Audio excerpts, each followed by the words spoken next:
jadinya nggak pernah mikirin bagaimana mengelola keuangan dengan baik dan benar. Yang diurusin diri sendiri doang. Iya, tapi justru bagus dong kalau jomblo lu jadi nggak punya pengeluaran lebih untuk ngedate, iya Bener. kan? Itu saya setuju sekali.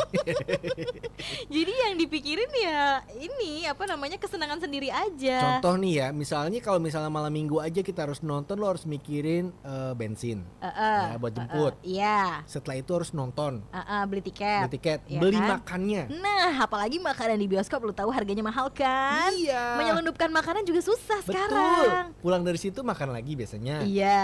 Ya kan?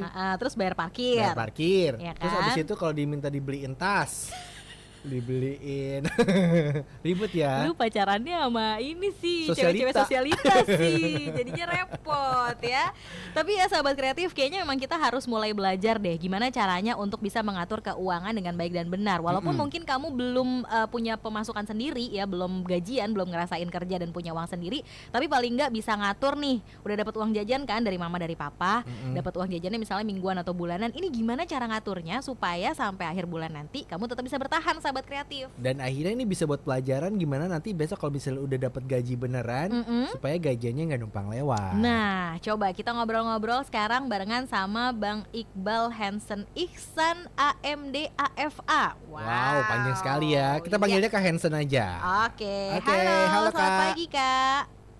Ya, pagi. Wah, Apa kabar nih? Selamat baik. siang.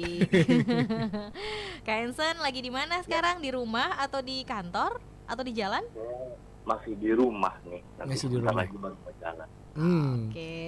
Kak Hansen, dari tadi kita lagi ngobrolin seputar fenomena sebuah gaji yang hanya numpang lewat saja. Apalagi nih misalnya numpang lewatnya itu cepat banget gitu ya. Misalnya gajian tanggal 1, tiba-tiba sekarang nih tanggal 5 sudah tidak tersisa apa-apa di dompet gitu. Wah, parahnya lagi kemarin aku gajian pagi, siang udah langsung udah langsung bayar ini, bayar itu, bayar ini. Wah, sisanya tinggal sedikit. Waduh. Jadi gimana Wah, ya supaya luar bisa biasa ngatur tuh Kak Hansen? Betul. Itu apa namanya ada jokesnya namanya gaji 5 koma tuh ya. Oh. Nah, bener. Koma ya. Setelah tanggal 5 langsung koma ya. Ada gaji tanggal 5 langsung koma gitu. Nah, kalau yang tadi baru pagi gajian siang udah habis itu lebih hebat lagi. Berarti itu fansnya siapa namanya Pak JK ya, lebih cepat lebih baik, bener ya. Itu bisa dibilang juga itu gajian apa IG story? Cepet banget. IG story aja 24 jam loh. Jauh, Ini gajian gue lebih cepet hilangnya. Gitu. Aduh. Oke. Jadi gimana nih, apa yang bisa dibantu nih buat Nah, jadi- milenial ya? Saya juga masih merasa milenial sih. Oh, iya Asik, dong. Iya dong, kelihatan kok dari fotonya Kak. Iya. Ya, jadi keluhannya itu Kak, jadi ketika kita itu kenapa sih ya tiba-tiba tuh di awal bulan, jadi ada perasaan ketika gajian itu seneng tapi campur sedih karena harus banyak pengeluaran juga di tanggal yang sama begitu. Betul. Apalagi kalau millennials kan hari ini pasti banyak yang masih first graduate ya. First graduate kan palingan tuh income-nya masih UMR, bener nggak? Iya, Betul. betul. Kalau UMR itu ya udah pasti deh, bukan 5 koma, bahkan mungkin 4 koma, mungkin ada yang 4 koma. Kalau yang pendidikannya nggak S1 mungkin malah cuma 2 koma gitu ya. Nah, itu tanggal 2 udah koma, bahaya banget. Nah, jadi gimana? Sebenarnya simple sih teman-teman. Kita perlu memiliki financial structure disebutnya. Jadi kalau teman-teman perhatiin rumah ya, kita analogin aja pakai rumah ya biar gampang. Rumah itu kan ada mulai dari rumah sangat sederhana sampai rumah mewah banget ya kan. Nah, itu semuanya punya struktur ininya ya, arsitekturnya. Jadi bahwa di dasar itu harus ada fondasinya. Fondasi itu kita sebut sebagai cakar ayam kalau di rumah ya. Habis itu ada dindingnya, baru ada atapnya. Nah, kalau di keuangan kita perlu mempelajari yang namanya financial literacy. Kita perlu melek keuangan. Nah, kabar buruknya di Indonesia itu financial literacy-nya masih sedikit sekali. Baru 7% orang yang melek finansial. Jadi masih ada 93% orang yang nggak melek finansial. Nah, orang-orang yang 97% inilah yang memiliki masalah bersama ya, bahwa yaitu tadi gajinya sekian koma. Nah, financial structure yang paling dasar itu adalah proteksi sebenarnya. Jadi habis proteksi itu insurance, kita jadi dari 100% income kita itu kita breakdown. Jadi bikin ada beberapa amplop keuangan ya. Yang pertama ini yang paling dasar itulah kita perlu sedekah, karena sebagian dari rezeki kita itu milik orang lain. Berapa besarnya? 10% lah. Ya, 5-10%. Jadi misalkan 5% buat zakat sodako, 5%-nya buat orang tua. Nah itu kan jadi kita jadi anak berbakti ya teman-teman. Nah kalau orang tua meridoi, nah itu nanti Tuhan memberikan kita lebih banyak rezeki. Karena katanya kan ridho Allah, ridhonya waridain ya, dari orang tua juga. Nah habis itu 10%. Berikutnya adalah fondasi, asuransi. Jadi teman-teman pastiin selain punya BPJS, ambillah misalkan gaji 3 juta, 300.000 buat asuransi.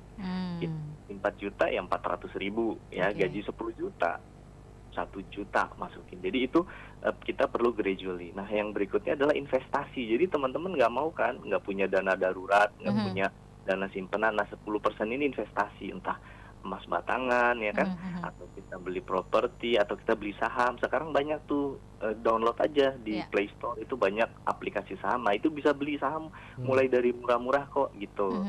Nah setelah itu teman-teman kan pasti udah mikirin nih, kalau udah punya pacar pikir aku besok pacarin. Nah itu langsung bikin perencanaan bersama 30% dari income berdua itu atau income pribadi nanti untuk cicilan bank buat beli rumah sama beli mobil. 30% maksimal kan.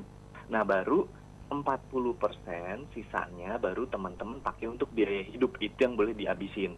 Mau beli sepatu, mau nonton, mau pacaran, mau apapun. Tapi harus ada 60%, perlu ada 60% yang disisihkan di depan. Bukan disisain ya. Kalau teman-teman sisain nggak bakalan nyisa.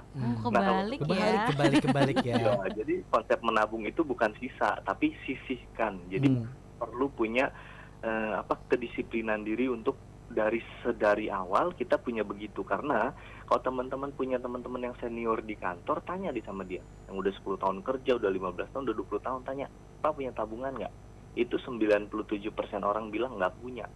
Karena mereka nggak punya habit dari kecil, dia nggak punya habit dari waktu masih mudanya gitu.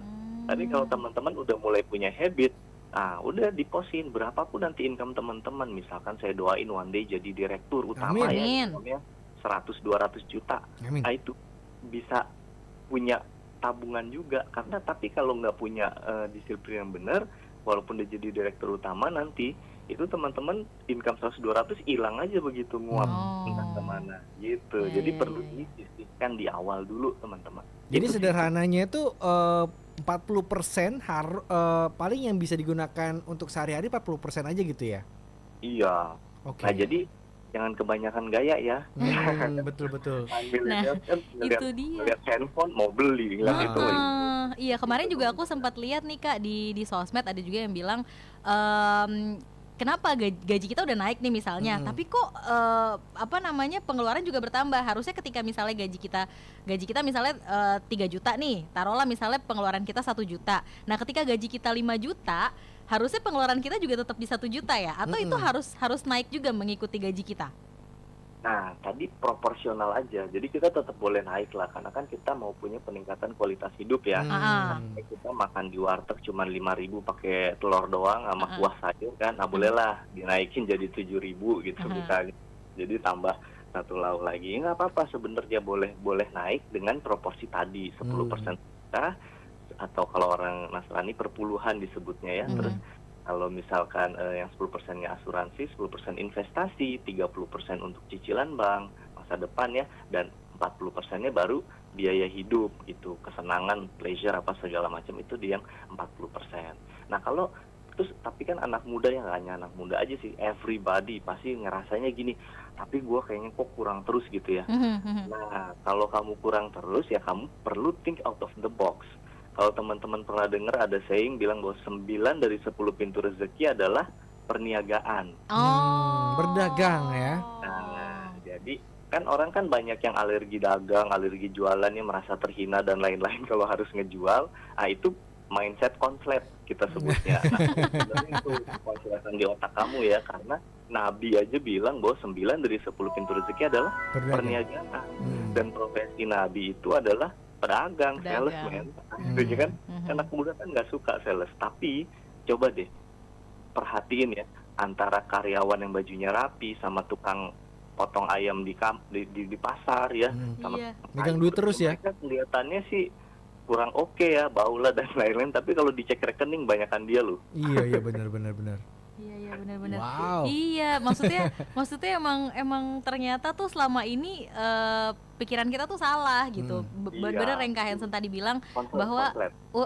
uang tabungan itu harusnya memang disisihkan di awal, Bukan bukan sisa. Karena aku juga kemarin pas habis gajian tuh mikirnya gini, oke bulan ini karena memang ada kebutuhan mendesak, aku harus servis ini, terus buat makan segini, sisanya segini. Oh berarti aku tabung segini. Ternyata salah. Harusnya dari awal berarti 60% udah buat nabung dulu tuh. Iya. Wow, udah ketemu deh berarti.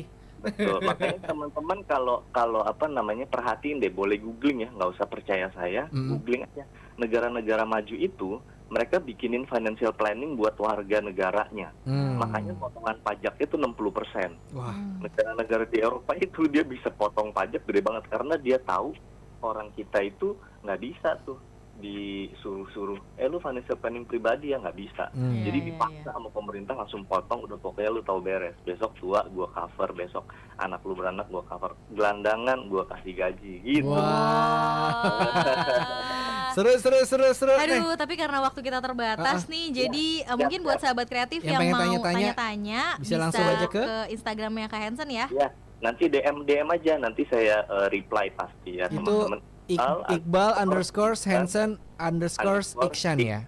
Iya, ini kakak-kakak udah follow aku belum? Belum, aku tadi baru dikasih akunnya sama Mbak Feli. Abis ini aku follow deh. Ya. Aku juga. Iya, nanti aku follow back ya. Siap. Terima kasih banyak Kak Hansen. Thank you kakak-kakak. God bless. Bye. Assalamualaikum. Waalaikumsalam. Waalaikumsalam warahmatullahi wabarakatuh.